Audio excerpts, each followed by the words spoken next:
ఇంచుమించు 3 గంటలు టైం ఇప్పుడు అదే ఒక పావు గంట ఉంది.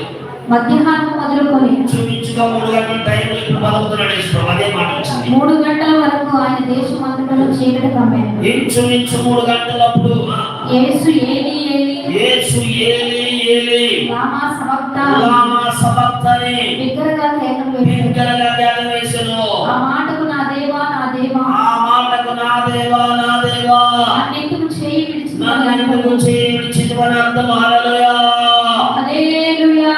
కనబడి యేసు ప్రభువు ఆడిపోతున్నాడు. అక్కడ 2000 సంవత్సరాల క్రితం. చెప్పు హల్లెలూయా హల్లెలూయా. అక్కడ వచ్చి తోటకూరగా మాడిపోయారయ్యా. జోలు పడిపోతున్నారయ్యా. జోగి పడిపోతున్నారు. నిద్రమత్తులు అయిపోయేసయ్యా. ఇలా బలవంచును గాక. హల్లెలూయా. చెప్పకపోతే రాదిక. హల్లెలూయా. హల్లెలూయా.